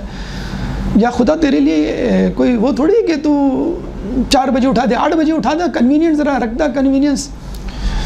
پھر کہتا ہے کہ بھوکے رہو سال میں 1 مہینے. بھائی کس بات کو بھوکا؟ میں کھاتا پیتے گھرانے کا آدمی ہوں، مجھے کیا بھوک سے واسطہ نہیں، تمہیں بھوکے رہنا ہے. وہ بھی فجر سے لے کے مغرب تک. ارے مغرب سے فجر تک ہوتا تو ذرا سمجھ میں بھی آتا. آدمی گھر میں ہوتا ہے، ٹھنڈا ٹھنڈا ہوتا ہے، وہ سونا وونا بھی ہوتا ہے، گزر جاتا. تو رکھا بھی کون سا ٹائم ہے؟ فجر سے لے کے کوئی چانس ہی نہیں ہے آفس، اسکول اسکپ کرنے کا، یونیورسٹی اسکپ کرنے کا. جانا ہی ہے، کرنا ہی ہے جسے کہتے ہیں. تو خیر ہم نے کہا تو خدا ہے تو ہم بھی تیرے بنائے ہوئے بندے ہیں. ہم رات کو دن بنائیں گے، دن کو رات بنائیں گے، دن بھر سوئیں گے اور رات کو جاگیں گے. استغفر اللہ. تو اللہ تو چاہتا ہے، اللہ نے تو رکھا ہی آپ کو، دن میں رکھا ہے کہ زحمت و مشقت اپنی روٹین. ٹھیک ہے تھوڑا بہت آپ کر لیں. اللہ تو خود کہتا ہے کہ بھئی اپنے غلاموں سے، اپنے ملازمین سے نرمی برتو، یعنی 3:30 بجے 5 کی بجائے آپ چھٹی دے دیں. لیکن ایک دم سے اس کو اپ سائڈ ڈاؤن کر لینا، کہ دیکھیں ہم نے جو ہے آپ نے کہا صفا مروا پہ دوڑو، ہم نے دیکھیں وہ ڈوجنگ کور کی طرح ہم نے وہ گاڑی بنا لی، اب اس میں جائیں گے ہم، حالانکہ آپ جا سکتے ہیں پیدل، نہیں بس ہم کیا کریں وہ تھوڑا سا مسئلہ ہے ہمارے ساتھ، ہم نہیں چل سکتے، تھک جاتے ہیں ذرا، وہ ہو سکتا ہے اس میں بھی گنجائش رکھی ہے اللہ تعالیٰ نے، لیکن نیتوں کو تو حال اللہ جانتا ہے نا۔ حج کروا رہا ہے، 2 کپڑوں میں عجیب مخنجو عجیب لگ رہے ہیں، 3 پیس سوٹ پہن کے ہم جاتے تھے، اگر کریز خراب ہو جائے تو فوراً پھینک دیا کرتے تھے کہ یہ کیسی تم نے اس طرح کی ہے، اور وہاں 2 کپڑوں میں بغیر سلے عجیب حالت میں، باس اور اس کا چوکیدار وہ بھی دونوں ایک ہی صورت میں، تو اللہ تعالیٰ تو چاہتا ہے آپ کو زحمت اور مشقت کا پتلا بنائے، آپ کو اپنے لباس کا ہوش نہ ہو، آپ کو اپنے کھانے کا ہوش نہ ہو، صرف لبیک اللہم لبیک، آپ کو فقط جو ہے اللہ کی طرف جو ہے حج عمرہ پھر زیارت، آپ کو کہا گیا، پھر زیارت میں بھی اتنی ٹیمپٹیشن رکھی ہے کہ ایک زیارت کا 70 حج، 70,000 حج کے برابر ثواب، کہ یہ بھی ایک زحمت ہے، مشقت ہے، آپ نکلیں اور زیارت کریں۔ اچھا جو کمائیں 20% نکالیں اس میں بچت میں سے، ابھی کمائی میری خرچہ ساڑھا نخرے لوگاں تھے، یہ کیا بات ہوئی، میں کماؤں دوں دوسرے کو، نہیں یہ تمہیں دینا ہے۔ تو دیکھیں نا ہر اسٹیپ میں، ہر مرحلے میں، ہر صورتحال میں ایک چوٹ ہے آپ کی انا پر، ایک چوٹ ہے آپ کی اس ریکوائرمنٹ پہ جو آپ کہتے ہیں مجھے یہ چاہیے، مجھے یہ چاہیے، مجھے یہ چاہیے۔ یہ کوئی ریسٹورنٹ کا مینیو نہیں ہے اسلام کہ اسٹارٹر میں یہ لیا اور مین مینیو میں یہ لیا اور آخر میں ڈرنک یہ لیا، نا ٹک کر دیا آپ نے اور دے دیا آپ نے، ایسا نہیں، ایسا ہونا چاہیے، اچھی طرح گلا ہوا ہونا چاہیے، گوشت مسالہ سب جو مل گیا، جیسے مل گیا آپ کو ویسے کام کرنا ہے، اسی میں جوہر دکھانے ہیں۔ اگر آپ کہیں گے مجھے اللہ نے پاکستان میں کیوں پیدا کیا، ایران میں پیدا کرتا تھا کمفرٹیبل انوائرمنٹ میں ہی تو نہیں پیدا کرنا ہے آپ کو ایک بڑی اچھی ٹرم یوز ہوتی ہے آج کل، بہت زیادہ موٹیویشنل اسپیکر یوز کرتے ہیں، کمفرٹ زون، کہ جب تک آپ اپنے کمفرٹ زون سے باہر نہیں نکلیں گے آپ کامیاب نہیں ہوں گے۔ آپ ایک دوست، بے روزگار دوست کے پاس جاتا ہے بھاگا ہاپتہ کاپتا، میں نے تمہارے لیے جاب ڈھونڈ لی ہے، بہت زبردست جاب ہے، بہت اچھا پیکیج ہے، تم خوش ہو جاؤ گے، اور بس تم کل پہنچ جاؤ، بس ایک واجبی سے انٹرویو ہوگا صبح 9 بجے، اور پھر بس کل ہی سے جاب تمہاری سٹارٹ ہو جائے گی، بات میں نے کر لی ہے۔ تو بے روزگار دوست کہتا ہے 9 بجے، میں تو 12 بجے سو کے اٹھتا ہوں، تو ڈو دا ہیل ود، ٹھیک ہے آپ سوئیے آرام سے، جو سوتا ہے وہ کھوتا ہے، اب وہ پنجابی والا ہو، اردو والا ہو، کوئی سا بھی کھوتا ہو۔ تو آپ جب تک اپنے کمفرٹ زون سے باہر نہیں نکلیں گے اس وقت تک نہ دنیا میں کامیابی حاصل کریں گے نہ دین میں کامیابی حاصل کریں گے۔ اللہ کو کیا پڑی تھی، ایک شخص 40 سال سے پرسکون انداز سے عبادت کر رہا ہے، اس کی بیوی richest woman in عرب، اور اس کو کہہ رہا ہے کہ بس بہت ہو گئی عبادت، باہر آ جاؤ، غار ہرا سے باہر آؤ، مکے والوں کو ایک نمبر کے بدقماش، بدماش، اوباش لوگوں کو جنت میں لے کے جانا ہے، تم کو اکیلے نہیں جانا ہے تم کو۔ اب دیکھیں نا انبیاء ائمہ کا ہمیں بہت بڑا احسان، زیادہ احسان مند ہونا چاہیے کہ وہ اپنی عبادتوں کو چھوڑ کر ہمیں ٹائم دے رہے ہیں۔ یہ بالکل ایسا ہی ہے کہ کلاس میں ایک بچہ ہے جس کی بالکل شارٹ فرسٹ پوزیشن آنی ہے، اور ٹیچرز کو کہیں کہ بیٹا تم بہت پڑھتے رہتے ہو، تمہارا تو کوئی مسئلہ ہی نہیں ہے، تم تو پاس ہو جاؤ گے بڑے اچھے نمبروں سے، تمہیں روزانہ 2 گھنٹے نا وہ جو نہیں بیک بینچرز ان کو پڑھانا ہے۔ وہ کہے گا سر آپ مجھے کیوں کہہ رہے ہیں، اور میری اپنی پڑھائی کا حرج ہوگا، نا ہمیں معلوم ہے حرج ہوگا تھوڑا سا، لیکن جو تم پڑھا کے اپنے ساتھ ان کو پاس کرواؤ گے وہ سب کمپنسیٹ ہو جائے گا، تمہارا جو سبق ہے اور تم کو یاد ہو جائے گا۔ تو رسول اور انبیاء ائمہ یہ تو اپنے اپنے کام چھوڑ کر ہماری طرف متوجہ ہوئے ہیں، ان کو کیا پڑی تھی، کیا خدا نخواستہ اگر وہ ہم کو راہ راست کی دعوت نہ دیتے تو اللہ تعالیٰ ان سے امامت نبوت چھین لیتا یا ان کے درجات کر دیتا؟ نہیں، اللہ تو چاہتا ہے کہ نہیں تم تو جا رہے ہو، تم ان لوگوں کو بھی لے کے جاؤ، ورنہ جنگ میں وما رمیتا اذ رمیتا کوئی مسئلہ ہی نہیں، اللہ تعالیٰ رسول ویسے ہی کنکریاں مار دیتے، پہاڑ پہ سے پھینک دیتے، ہر جنگ میں یہی کرتے، وہ ایک تیر پھینکتے پھونک کے اللہ کا نام لے کر جنگ جیت جاتے۔ کیوں امام غیبت میں بیٹھا ہوا ہے، انتظار کر رہا ہے؟ کیا تلوار کافی نہیں اس کے پاس جو ذوالفقار ہے؟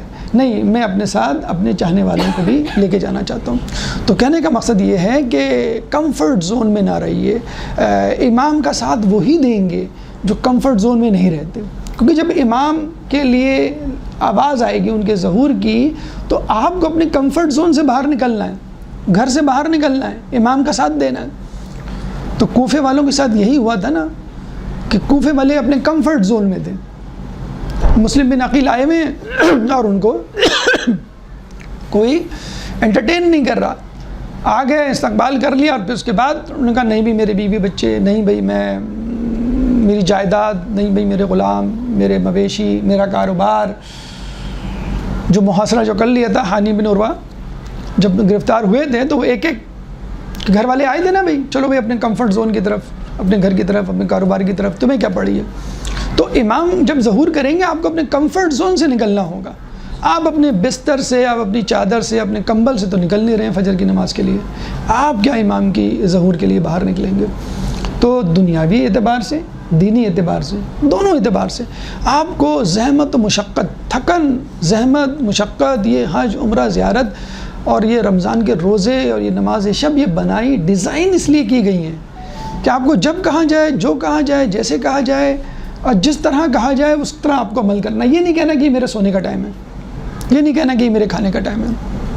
کوتاہی, کاہلی, سستی سے بچیں, پروکریسٹینیشن. بڑی ایک جگہ جملہ میں پڑھ رہا تھا, لیڈرز سلیپ ایٹ 5 اور ویک اپ ایٹ 5.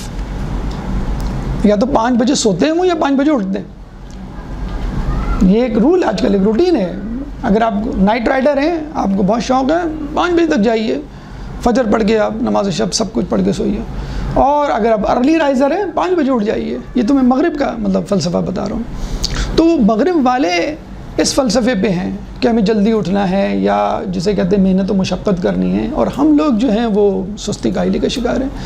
ہم سمجھ رہے ہیں کہ اللہ ہمیں دے دے گا. اسرائیل کی لاکھوں کی آبادی ہے اور کروڑوں بلکہ اربوں پر حکومت کر رہا ہے. وہ کس وجہ سے؟ اپنی محنت کی وجہ سے, اپنی ٹیکنالوجی کی وجہ سے. ساری بڑی بڑی فرمیں یہودیوں کی ہیں. کیوں محنت کی ہے؟ اللہ ایسا للانسان الا ما سعی, کہ اللہ تعالیٰ انسان کو وہی کچھ دیتا ہے جس کی وہ کوشش کرتا. والذین جاہدوا فینا لنہدیہم سبلنا. اللہ تعالیٰ ضرور کامیاب کرے گا ان لوگوں کو کہ جو اس کی راہ میں جہاد کریں گے. تو ایک مسلمانوں کے حوالے سے بھی آپ اس پر چشمہ کر سکتے ہیں اور ویسے بھی چشمہ کر سکتے ہیں کہ آدمی جس کے لیے محنت کرے گا اللہ اس کو دے دے گا. آپ نے نہیں محنت کی, آپ کو نہیں ملا, اس نے محنت کی, اس کو مل گیا. تو کوتاہی کا جو مرتکب ہوتا ہے, پروکریسٹینیشن کا جو مرتکب ہوتا ہے, سستی کاہلی کا, وہ ہمیشہ رنج و غم میں مبتلا رہتا ہے, ہاتھ میں ہاتھ درا بیٹھا رہتا ہے. ایک درود پڑھ دیں محمد والے محمد.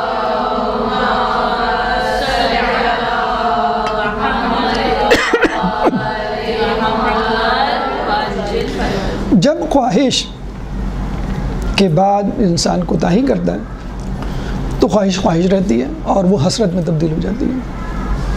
اگر خواہش کے بعد انسان کوتاہی نہ کرے تو وہ خواہش ارادے میں تبدیل ہو جاتی ہے, ارادہ عمل میں تبدیل ہو جاتا ہے, اور عمل انسان کو کامیابی کی طرف لے جاتا ہے.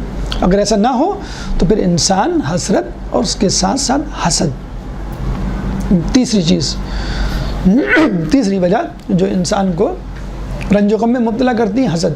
پہلے تو حدیث سن لیجئے, مولا کی بہت خوبصورت حدیث, پروفائل ہے یہ حدیث پروفائل ہے, سی وی ہے کس کا؟ حاسد کا.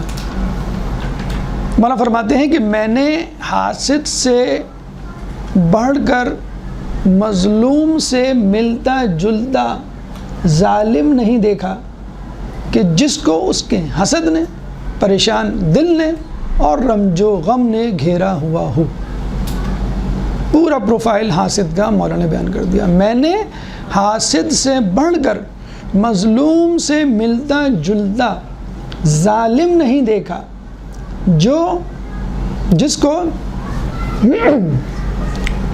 حسد نے, پریشان دل نے اور رنج و غم نے نہ گھیرا ہوا ہو. حاسد, ظالم, مظلوم. ایک حاسد ظالم بھی ہوتا ہے, مظلوم بھی ہوتا ہے. مظلوم سے ملتا جلتا ظالم. کیوں؟ اچھا حسد ظلم ہے. اچھا ظلم یہ نہیں ہوتا ہے ہنٹر تازیانہ تلوار لے کے آپ کسی کو ماریں. ظلم یہ ہوتا ہے کہ آپ گناہ کریں, کہ اللہ نے کہا یہ غلط ہے, آپ کہہ رہے ہیں میں کروں گا. ظلم یہ ہے کہ آپ نیکی نہ کریں, اللہ نے کہا یہ واجب ہے, آپ کہیں گے میں نہیں کروں گا. تو آپ نے بہت سی جگہوں پہ قرآن میں گناہ گاروں کو ظالمین کہہ کے پکارا ہے. تو حسد کرنے والا ظالم تو ہوتا ہے، یہ تو بات سمجھ میں آ گئی۔ مظلوم کیسے ہوتا ہے؟ وہ اس طرح ہوتا ہے، مظلوم کون ہوتا ہے؟ جو پریشان ہو، مبتلا ہو کسی مصیبت میں، غمزدہ ہو۔ تو حاسد غمزدہ ہی تو رہتا ہے ہر وقت، دوسروں کو دیکھ دیکھ کے، دوسروں کی ترقی دیکھ کے، دوسروں کی خوشحالی دیکھ کے، دوسروں کی مقبولیت شہرت دیکھ کر۔ حسد کیا ہے؟ کسی دوسرے کی نعمت کے زائل ہونے پر خوشی کا اظہار یا خوش ہونا۔ ان کا موبائل چوری ہو گیا، اچھا وہ چوری ہو گیا، ہر وقت ہاتھ میں رکھتی تھی، ٹائم پوچھو تو موبائل لے کے بتا رہی ہیں، موسم کا حال پوچھو تو موبائل لے کے بتا رہی ہیں، جو کچھ پوچھو تو اسکرول کر کے آگے پیچھے بتا رہی ہیں، اچھا وہ چوری ہو گیا۔ بہت ایک صاحب نے ہمیں ہنستے ہوئے بتایا، وہ صاحب جمعے کی نماز پڑھنے گئے تھے، ہمارے پڑوسی، ان کی گاڑی چوری ہو گئی۔ تو میں نے کہا یار اس طرح بتا رہے ہیں، کہتے ہیں پتہ نہیں کیوں دوسروں کی مصیبت میں بعض خود بڑی خوشی ہوتی ہے اور مجھے بڑی خوشی ہو رہی ہے۔ ایسے ایسے حاصل جسے کہتے ہیں کہ دنیا میں ہم نے خود اپنے گناہ گار آنکھوں سے سنا، ہم نے کہا عجیب آدمی آپ۔ تو حاسد خوش ہوتا ہے دوسروں کی نعمتوں کے زائل ہونے پر، اور حاسد کڑھتا ہے جب اس کو آگے بڑھتا ہوا دیکھتا ہے۔ اگر آپ تاریخ میں نگاہ ڈالیں تو یہ تاریخ میں اتنے بڑے دھارے آئے ہیں، رخ موڑا ہے، صفحہ پلٹے گئے ہیں، صفحات تاریخ کے، یو ٹرن، لیفٹ اور رائٹ ٹرن جو تاریخ نے لیا ہے وہ حاسدین کی وجہ سے۔ قابیل پہلا حاسد، جس نے حابیل کو قتل کیا۔ کہتے ہیں کہ اگر کوئی بھائی کہہ رہا ہے تو یہ نہ دیکھو، خوش مت ہو جاؤ، پوچھو تم حابیل ہو کہ قابیل ہو، بھائی دو ہو۔ تو قابیل نے قتل کیا اس وجہ سے کہ حابیل کو کیوں خلافت دے دی گئی۔ سامری بہت متقی پرہیزگار شخص تھا، یعقوب علیہ السلام کا پوتا تھا، کزن تھا موسیٰ کا، کیوں حاسد بن گیا؟ کیونکہ ہارون کو خلافت مل گئی۔ اس نے کہا ٹھیک ہے اب میں اپنا دین اور مذہب بناؤں گا، اور میں خود 6 لاکھ لوگوں میں سے 5.5 لاکھ لوگوں کو اس نے منحرف اور گمراہ کیا تھا۔ 6 لاکھ جو کہ دریائے نیل عبور کر کے آئے تھے۔ حضرت موسیٰ علیہ السلام کی ساری یا زیادہ محنت پہ پانی پھیر دیا تھا بیچارے اس ملعون شخص نے۔ بیچارے موسیٰ جب واپس آئے پہاڑ سے تو 6 لاکھ میں سے 5.5 لاکھ بچڑے کو خدا بنا کے بیٹھے ہوئے تھے۔ سامری کی کتنی لعنت ملامت ہم کرتے ہیں۔ متقی پرہیزگار شخص تھا یہ حضرت شیطان، متقی پرہیزگار شخص تھے۔ سجدہ کرنے سے پہلے جب سجدے سے انکار کیا تو اللہ نے کہا راندہ درگاہ، ابا واستکبر وکانا من الکافرین، ظالمین منی کافرین۔ اس نے استکبار کیا۔ استکبار کرنے کے بعد وہ حسد ہی میں تو مبتلا ہوا۔ پہلے تو وہ تکبر کرتا رہا کہ میں بڑا ہوں، میں بڑا ہوں، میں بڑا ہوں۔ جب اس کو پتہ چل گیا کہ نہیں میں تو نہیں بڑا ہوں، حقیقت میں تو واقعی میں یہ بڑے ہیں، آدم علیہ السلام ہی بڑے، تو پھر وہ حسد میں مبتلا ہو گیا کہ میں آدم کی اولاد کو نہیں چھوڑوں گا۔ اور یہ اب تک کا حسد ہے جو چلا آ رہا ہے۔ ابو جہل سے کہا گیا کہ رسول کے پاس یہ ہے، یہ ہے، یہ ہے، تمام صفات ہیں، تم ان کو نبی کیوں نہیں مانتے؟ تو ابو جہل نے کہا میں مانتا ہوں نبی، لیکن اقرار کبھی نہیں کروں گا، کیونکہ ہمارا قبیلہ اور ان کا قبیلہ ہر جہت سے برابر ہے، نبوت بنی ہاشم میں کیوں آئی؟ قبیلے کا حسد اس کو لے ڈوبا۔ عمر سعد کو سمجھا کے امام تھک گئے، آخر میں کہا کہ سچ سچ بتا تیرے ساتھ معاملہ کیا ہے؟ عمر سعد نے کہا بغض لابیک، تیرے باپ کا بغض، تیرے باپ کا حسد۔ حسد تو تھا مولا علی سے، جس کی وجہ سے بنو امیہ، بنو عباس جب فتح مکہ ہوئی اور مولا علی جا رہے تھے تو کہتے تھے دائیں بائیں جس گھر کے پاس سے گزرتے تھے کوئی گھر ایسا نہیں تھا جس کا کوئی نہ کوئی فرد علی کے ہاتھوں نہ مارا گیا ہو۔ اور یہ فطری بات ہے کہ میرا چچا، ماموں، بھائی، باپ، خالو، پھپھا کوئی آپ کے ہاتھ مارا گیا ہو، میں جب بھی آپ کو دیکھوں گا تو بطور قاتل انٹروڈیوس ہوں گے آپ میرے سامنے۔ اور یہی آزمائش تھی ان کے لیے کہ اسلام زیادہ معتبر ہے، رسول زیادہ محبوب ہیں، یا تمہارا کافر چچا، یا تمہارا کافر ماموں، کافر رشتہ دار۔ یہی تو ان کا مسئلہ تھا، آزمائش تھی جس میں وہ فیل ہو گئے۔ منافقین جنہوں نے دل سے تسلیم نہیں کیا تھا، تو وہ حسد تھا مولا علی سے۔ تو حاسد کڑھتا رہتا ہے اپنے اندر۔ یہ جو آپ سمجھتے ہیں نا کہ بنو امیہ، بنو عباس بڑی عیاشی کی زندگی گزارتے ہوں گے، لیکن ظاہری طور پہ لگتا تھا یہ عیاشی کی زندگی، اندر سے کڑھتے تھے۔ یہ ہارون رشید مامون رشید جب حج کرنے جاتے تھے بنو امیہ بنو عباس کے مدینے میں دیکھتے تھے کہ ہمیں کوئی پوچھتا نہیں اور امام کے چرچے. حج پہ جاتے تھے تو ہشام جو ہے کھڑا ہوا ہے دھکم بیل میں, کوئی اس کو یہاں دھکا دے رہا ہے, کوئی وہاں دھکا دے رہا ہے, حجر اسود کو چوم نہیں پا رہا ہے. ایک دم سے وہ دیکھتا ہے کہ مجمع میں جسے ہے وہ شور غوغاں بلند ہوتا ہے, لوگ ہٹتے چلے جاتے ہیں, اور ایک شخص آتا ہے نوجوان اور حجر اسود کو بوسہ دے کے واپس چلے جاتے ہیں. یہ کون ہے؟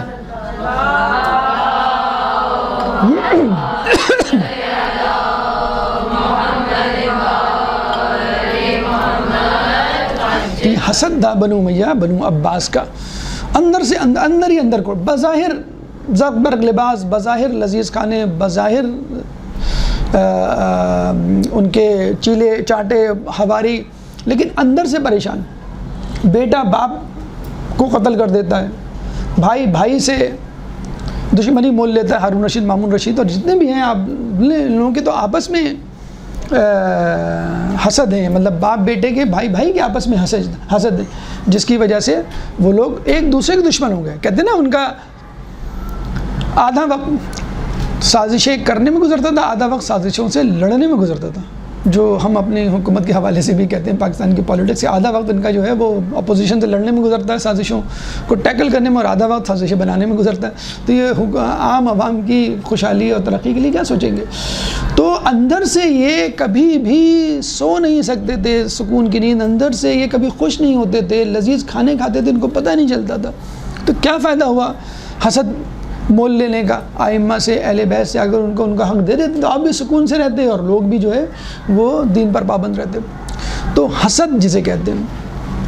اب دیکھیں حسد کے لیے پہلی ٹریٹمنٹ, پہلا کیور, پہلا اسٹیپ کیا ہے؟ وَلَا تَتَمَنَّوْا مَا فَضَّلَ اللَّهُ بِهِ بَعْضَكُمْ عَلَىٰ بَعْضٍ, سورہ نساء آیت نمبر 32.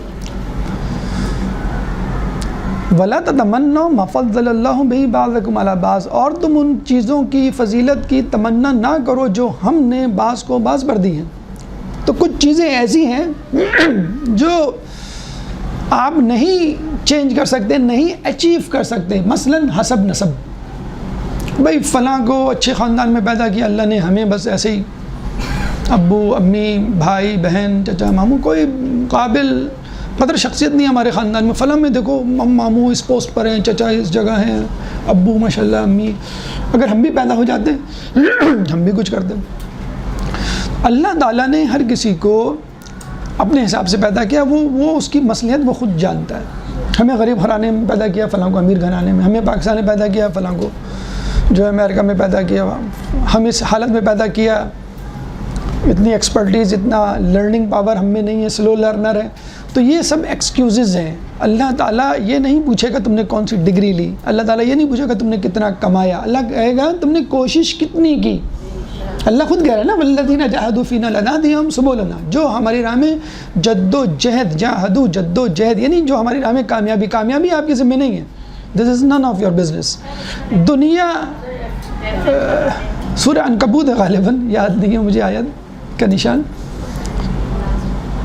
تو اللہ قیامت کے دن یہ نہیں پوچھے گا کہ تم نے علم دین حاصل کیا, عالم بنے, معمم ہوئے, تم نے رسائل مقاصد کفایہ پڑھی, درس خارج دیا, کس لیول تک پہنچے, نہیں پوچھے گا. جس دیکھیں رجب علی خیاط کم علم میں کہاں پہنچ گئے. جد و جہد, کوشش, یہ کاؤنٹ ہے, یہ کاؤنٹیبل ہے. اور مسئلہ یہی ہے کہ ہم کسی عہدے, کسی لیبل, شہرت, ویورشپ, ٹیکس, اس پر زیادہ بلیو کرتے ہیں کہ ہمیں کتنے لوگ سن رہے ہیں, ہماری شہرت کتنی, ہماری مقبولیت کتنی, ہماری تعریف کتنی ہو رہی ہے. اور اسلام یہ کہتا ہے بس تم محنت کرو. تو پہلی بات تو یہ کہ ایسی چیزوں کے پیچھے بھاگنا اور سوچنا جو آپ کے کنٹرول میں ہی نہیں ہے. پیدائش آپ کے کنٹرول میں نہیں ہے, موت آپ کے کنٹرول میں نہیں ہے, رزق کتنا ملے گا یہ آپ کے کنٹرول میں نہیں ہے. کسی حد تک آگے پیچھے تھوڑا بہت آپ کر سکتے ہیں محنت کر کے, لیکن کچھ لوگوں کو آپ نے دیکھا, یہ بھی شاید مجھے نہیں یاد کی روایت ہے یا کوئی قول ہے, کہ اللہ تعالیٰ سے نصیب کی دعا مانگو. میں نے بڑے بڑے عقل مندوں کو نصیب والوں کے در پہ دیکھا ہے. مولا علی کا قول ہے نا غالباً. ہاں, تو نصیب کی دعا جسے کہتے ہیں, تو نصیب بھی ظاہر سی بات ہے کہ محنت کرنے والوں کو. اچھا ابھی آپ یہ کہیں گے بھی عقل مند ہونے سے کوئی فائدہ نہیں ہوتا, نصیب ہی سب کچھ ہوتا ہے. تو عقل مند کے لیے بھی مولا علی نے کہا ہے کہ محرومی کا ایک سبب سستی بھی ہے. ہم لوگ کہتے ہیں نا کہ بھئی جس کو رزق ملنا ہوگا مل جائے گا، کیا فائدہ اتنی بھاگ دوڑ کا. تو امام کے پاس ایک شخص آیا، اس نے کہا کہ کیا فائدہ اتنی بھاگ دوڑ کا. تو امام نے کہا ہو سکتا ہے اللہ تعالیٰ نے تیرا رزق محنت میں رکھا ہو. یہ بھی تو ہو سکتا ہے کہ آپ محنت کریں گے آپ کو ملے گا، محنت نہیں کریں گے تو نہیں ملے گا، ختم بات. مولا علی جا رہے تھے ایک دیوار سے، دیوار گرنے والی تھی. کسی شخص نے کہا مولا علی آپ بھاگ رہے ہیں اللہ کی قضا و قدر سے.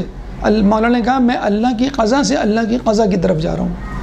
یہ بھی اللہ کی قضا ہے کہ میں اللہ پہ ٹرسٹ کروں، وہیں پہ رہوں. اور اللہ کی قضا یہ بھی ہے کہ تم اگر اپنا بچاؤ کرو گے تو بچ جاؤ گے. تو اگر بیمار پڑیں آپ کہیں گے نہیں میں ڈاکٹر کے پاس نہیں جاؤں گا، اللہ نے مجھے بیمار کیا تو بس میں بیمار پڑا رہا ہوں. تو اللہ نے آپ کو دوا کا بھی تو وسیلہ دیا ہے. اللہ کہتے ہیں وَإِذَا مَرِضْتُ فَهُوَ يَشْفِينِ، کہ جب میں بیمار ہوتا ہوں تو وہی شفا دیتا ہے. اب آپ کہیں ڈاکٹر سے میں لے لوں گا، اللہ خود کہتا ہے میں شفا دیتا ہوں. تو وسیلہ تلاش کرنے کے لیے، محنت کرنے کے لیے تو اللہ نے نہیں منع کیا. تو پہلی بات تو یہ ہے کہ آپ ان فضیلتوں کے چکروں میں نہ پڑیں کہ جو آپ کے ہاتھ میں نہیں ہیں، جن کی پوچھ گچھ نہیں ہوگی. کوئی خدا نخواستہ معذور ہے، پیدائشی طور پہ اسپیشل چلڈرن ہوتے ہیں، ٹھیک ہے، اب آپ اس کے ساتھ ہی کوپ کرنا سیکھیں، اسی کے ساتھ آگے بڑھنا سیکھیں. اویل دا اویلیبلٹی ایک جملہ بولا جاتا ہے کہ جو کچھ اویلیبل ہے اس سے کام چلائیں. اگر آپ کہیں نہیں میرے گھر میں یہ چیزیں ہوں، الگ کمرہ ہو، اے سی ہو، نوکر چاکر ہوں، نیا سلیبس ہو، ٹیچر اور کالج کوچنگ سینٹر ہو، تب میں کہیں کہ رزلٹ دوں گی، تو پھر کیا فائدہ. رزلٹ تو وہ دینا کہ سمجھ کچھ بھی نہ ہو اور وہ رزلٹ دے کے دے. اور ہر کسی کے پاس اللہ نے اگر آپ دیکھیں کچھ نہ کوئی ایج رکھا ہوا ہوتا ہے کہ اگر فلاں کے پاس یہ خوبی ہے تو اس کے ساتھ کوئی خامی بھی ہوگی، پرابلم بھی ہوگی. اور آپ کے ساتھ اگر کوئی خامی ہے تو آپ تلاش کریں، آپ کو کوئی خوبی نظر آ جائے گی. تو حسد میں پہلی بات تو یہ کہ ان چیزوں کے پیچھے نہ پڑیں جو آپ کے ہاتھ میں نہیں ہے، نمبر 1. نمبر 2، بڑا اچھا جملہ بولا جاتا ہے if you can not beat them join them. اگر آپ کسی کو ہرا نہیں سکتے تو اس کو جوائن کر لیں. جوائن کیا کر لیں؟ آپ اس سے پوچھیں کہ آپ نے یہ مقام کیسے حاصل کیا، آپ یہاں تک کیسے پہنچے، آپ کیسے کامیاب ہوئے. بجائے حسد کرنے کے. خاندانوں میں ہوتے ہیں 2 کزنس ہیں، ایک آگے نکل گیا ایک پیچھے رہ گیا. 2 بھائی ہیں، 2 رشتہ دار ہیں، 2 دوست ہیں، ایک آگے نکل گیا ایک پیچھے رہ گیا ہے. ایک لڑکے کو جاب ملی، اس نے جاب پکڑی، اپنے محلے میں جو جیسے کہتے ہیں نا اسی کے ساتھ گھومتا پھرتا تھا اس کو بھی لگا لیا 1 ہفتے کے فرق سے. تو جو بعد میں لگا تھا وہ پروموٹ ہو گیا، اس کو گاڑی مل گئی، اس کا پیکیج اچھا ہو گیا. جو لے کے گیا تھا وہ پیچھے رہ گیا. اب یہاں سے حسد شروع ہو جاتا ہے. تو آپ سوچیں تو اس کی انگلش اچھی تھی، وہ پنکچوئل تھا، وہ ریگولر تھا، وہ محنتی تھا، یہ سب چیزیں بعد میں سامنے آئیں. تو آپ ان فیچرز کو اڈاپٹ کریں کہ جن کی وجہ سے آج کل تو بزنس کا ایک سمپل سا رول ہے کہ اپنے کمپٹیٹرز کو تلاش کرو جن کی وجہ سے تم پیچھے رہ گئے. ان کمپٹیٹرز کی لسٹ تیار کرو، دیکھو ان کی ویب سائٹس پہ جا کر کہ وہ کس طرح بزنس کر رہے ہیں، بس آپ بھی اسی طرح بزنس کریں. Simple as that. تو اگر کوئی مقبول، معروف، مشہور، کامیاب شخص ہے آپ کی ویسینٹی میں، آپ کے خاندان میں، آپ کے محلے میں، آپ کی اپروچ میں، آپ ان کو جا کے پوچھیں، یا ویسے ہی پتہ چل جاتا ہے. آج کل تو ضروری نہیں ہے آپ کہہ رہے ہیں مجھے شرم آتی ہے، وہ مجھ سے جونیئر ہے، وہ مجھ سے آگے نکل گئی، میں اس سے جا کے پوچھوں تم کہاں سے پڑھ رہی ہو، کتنا تم نے مواد تیار کر لیا، اور یہ اور وہ کتنا جو ہے کیسے پڑھ لیتی ہو، ٹائم کیسے. تو آپ ویسے ہی لوگوں سے پتہ چل جاتا ہے آپ کو. تو if you can not beat them join them. اور بڑا اس سے بھی بہتر جملہ مولا علی کا ہے کہ دشمن سے انتقام اپنی صفات میں اضافہ، اپنی قابلیت میں اضافے سے کرو. اب آپ کہ میرا دشمن ایسا، میرا دشمن ایسا، آپ کے ہاتھ پیر بھول رہے ہیں اور حسد میں مبتلا ہیں، کوئی فائدہ نہیں، آپ وہیں پیچھے رہ جائیں گے. ایران کا امریکہ نے 40 سال بائیکاٹ کروایا، ٹھیک ہے. آج وہ ڈرون ٹیکنالوجی میں 5ویں نمبر پہ. آج وہ اپنی گاڑیاں ایکسپورٹ کر رہا ہے دوسرے ممالک کو.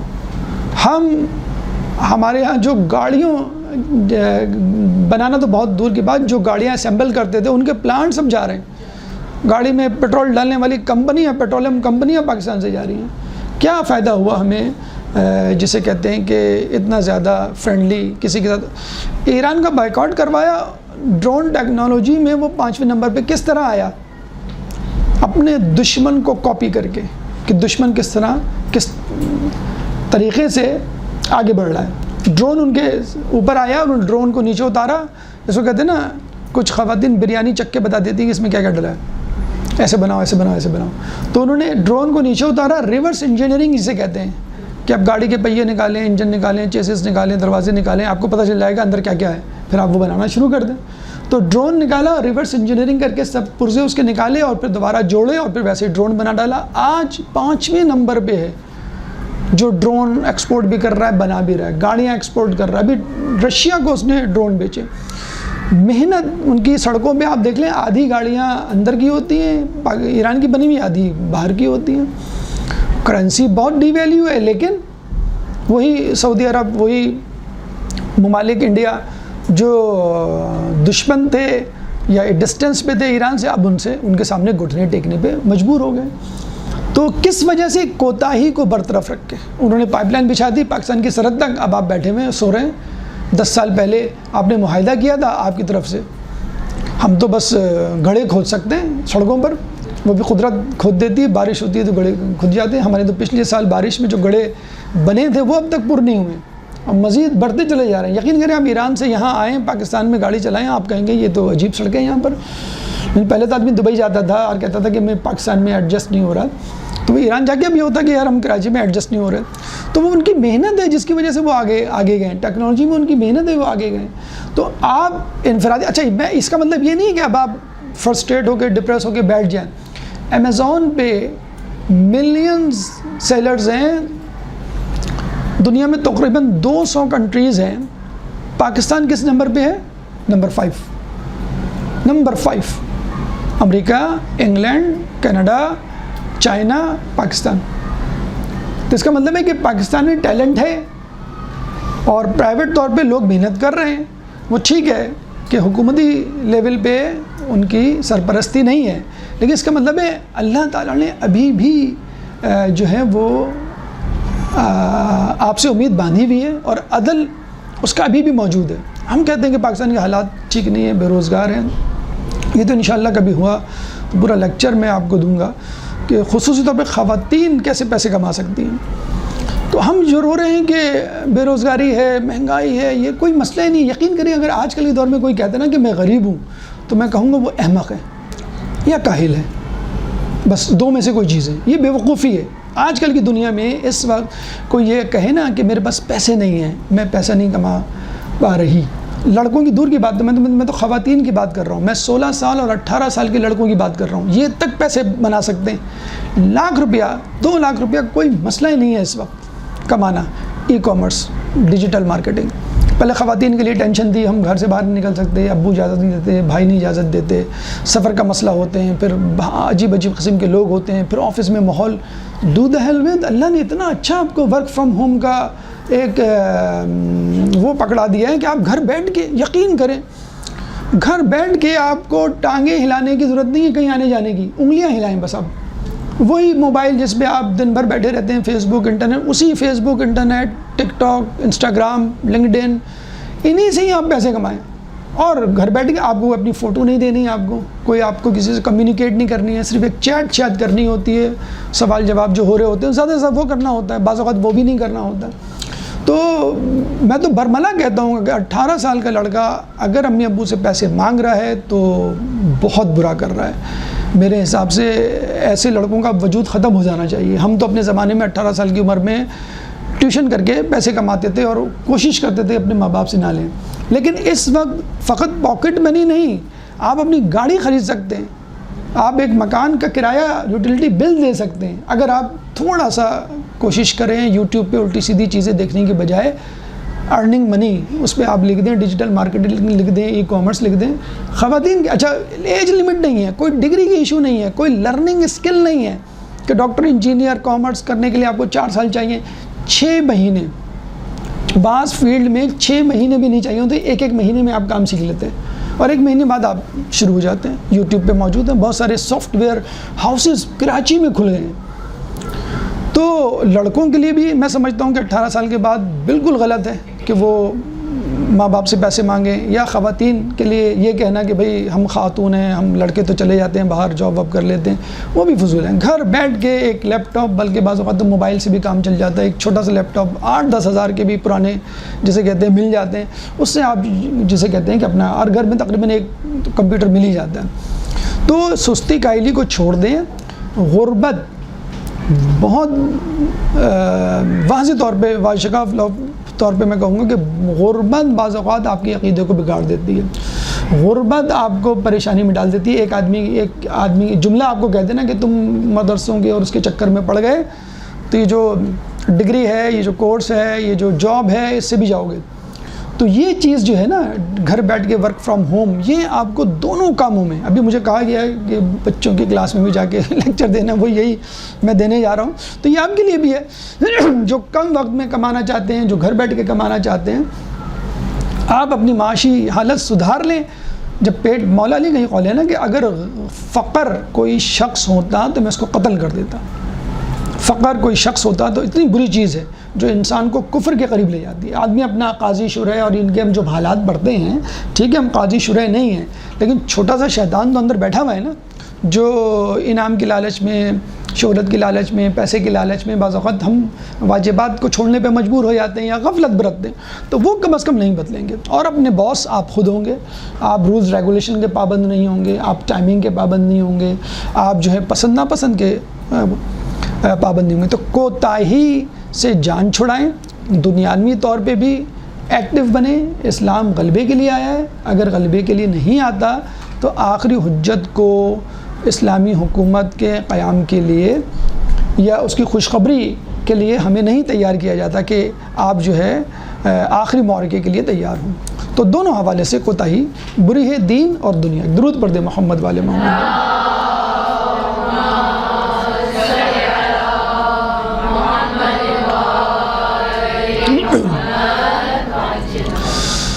پہلا خواہش، دوسرا کوتاہی اور تیسرا حسد۔ تو حسد اور کوتاہی تقریباً ملتے جلتے، اب آگے چلیں۔ ناراضگی، حدیث میں ہے کہ جو شخص کسی ایسے آدمی پہ ناراض ہوگا کہ جس کا وہ کوئی نقصان نہیں پہنچا سکتا، تو وہ رنج و غم میں مبتلا ہوگا اور اپنے لیے اپنے آپ کو عذاب میں ڈال دے گا۔ جو شخص کسی ایسے آدمی سے ناراض ہوگا کہ جس کا وہ کچھ نہیں بگاڑ سکتا، کچھ نہیں نقصان کر سکتا، تو وہ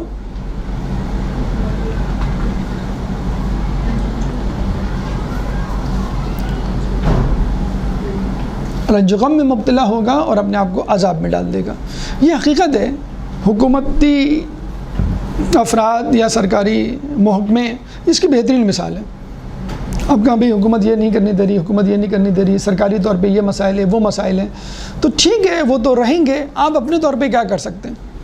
آپ جسے کہتے ہیں نا کہ پانی بنیے، پانی کے آگے اگر کوئی چٹان، کوئی پتھر آ جاتا ہے، کوئی رکاوٹ آ جاتی ہے، تو پانی وہاں کھڑا نہیں رہتا، پانی اپنا راستہ لیفٹ یا رائٹ جہاں بھی اس کو ملتا ہے وہ راستہ بنا لیتا ہے۔ ٹریفک جیم ہو جاتا ہے، اب آپ کہتے ہیں ٹریفک جام ہو گیا میں کیا کروں، گاڑی بند کر کے آپ بیٹھ جاتے ہیں، آپ لیفٹ رائٹ سروس روڈ، گلی، کوئی ایسی جگہ ڈھونڈتے ہیں جہاں سے آپ نکل سکیں۔ تو آپ کو اپنے آپ کو سیف کرنا ہے اور آگے لے جانا ہے۔ ہمارے یہاں جو تقیہ ہے، ہمارے یہاں جو توریہ ہے، وہ اسی لیے رکھا گیا ہے کہ آپ اپنی جان مال عزت کو بچاتے ہوئے چلیں۔ امام نے، نبی نے کبھی بھی کسی کو وقت سے پہلے نہیں کہا ہے۔ امام جو ہمارا غیبت میں، وہ اسی وجہ سے ہے کہ لوگ تیار ہو جائیں، لوگوں میں سکت آ جائے، قابلیت آ جائے، پوٹینشل آ جائے، پھر میں چوتھے امام کر سکتے تھے نا، لوگوں نے بہت ان کو کہا کہ ہم بدلہ لیں گے کربلا کا، یہ وہ امام نے سمجھ گئے کہ بھئی اس وقت عوام تیار نہیں ہے، امت تیار نہیں ہے۔ ہاں جتنا فائدہ اٹھا سکتے ہیں آپ اٹھا لیجئے۔ 5ویں 6ٹھے امام کے دور میں فائدہ اٹھایا گیا، علم کو پھیلایا گیا۔ مجبوری ہو تو ٹھیک ہے، آگے بڑھ کے منصب بھی قبول کر لیں۔ 8ویں امام نے ولی عہدی کا عہدہ قبول کیا، لیکن حالات اور واقعات کے اعتبار سے زبردستی کا اپنے آپ کو پریشانی میں نہ ڈالیں، زبردستی کا کسی ایسے شخص سے ٹکرانے کی کوشش نہ کریں کہ جس سے آپ کو الٹا نقصان ہوگا اور آپ کے پیچھے جتنے بھی لوگ ہیں۔ امام حسن نے یہ کیا تھا نا صلح میں، ان کو معلوم تھا کہ جتنے لوگ میرے ساتھ ہیں کہ یہ معرکہ ممکن نہیں ہوگا۔ اور اس کی بہترین مثال خود ہمارا امام جو غیبت میں ہے کہ وہ ظہور اسی لیے نہیں کر رہا ہے کہ لوگ تیار نہیں ہیں۔ یہ نہیں ہے کہ نعوذ باللہ کوئی کمی ان کی طرف سے، کمی یا تاخیر جو ہے خود اس امت کی طرف سے۔ تو آپ اپنے کام میں مصروف رہیے۔ آپ صرف یہ دیکھیے کہ آپ اس ماحول میں رہتے ہوئے جہاں آپ رہ رہے ہیں، کوئی بڑا نقصان اٹھائے بغیر دنیا میں کیا آپ کے گھر میں بہت سارے باتیں ایسی ہو رہی ہوتی ہیں جو خلاف مزاج ہوتی ہیں، آپ کے خلاف قانون ہوتی ہیں، خلاف شریعت بعض اوقات ہوتی ہے، تو آپ کو مصلحت سے کام لینا پڑتا ہے، تھوڑی سی نرمی سے کام لینا پڑتا ہے کہ ہر وقت آپ تلوار نکال کے کھڑے ہو گئے کہ میری مرضی سے یا میرے حساب سے چلے گا گھر، تو آپ دیکھیں 2 دن میں جو ہے وہ گھر تہس نہس ہو جائے گا۔ خصوصی طور پر جب گھر میں آپ گھر والوں کے ساتھ جن کے اوپر آپ صاحب اختیار ہیں آپ کمپرومائز سے کام لیتے ہیں، تو ایسی شخصیت کے سامنے، ایسے افراد کے سامنے، حکومت کے سامنے آپ کو نڈر بننے کی، خواہ میں اپنے آپ کو تلوار کے سامنے پیش کرنے کی ضرورت ہی نہیں۔ نہ اسلام اس کی دعوت دیتا ہے کہ اپنے آپ کو زبردستی کا جو ہے وہ خطرے میں ڈالیں۔ تو آپ پانی کی طرح اپنا کام کرتے رہیں، اور جتنا خاموشی سے، جسے کہتے ہیں نا کہ مولا نے فرمایا کہ محنت اتنی خاموشی سے کرو کہ کامیابی دھوم مچا دے۔ اپنے کام میں خاموشی سے مصروف رہیں، جب رزلٹ نکلے گا لوگوں کو پتہ چل جائے گا۔ پہلے سے بتا دیں ہم یہ کریں گے، ہم یہ کریں گے، نہیں کیا تو لوگ لعن طعن کریں گے اور مزید فرسٹریشن اور آپ حسد کا شکار ہوں گے۔ 5ویں اور 6ٹھی چیز ایک ساتھ ہے حدیث میں کہ بے صبری اور اظہار رنج و غم سے بچو، کہ یہ امیدوں کو منقطع کرتی ہے اور عمل میں کوتاہی کا سبب بنتی ہے۔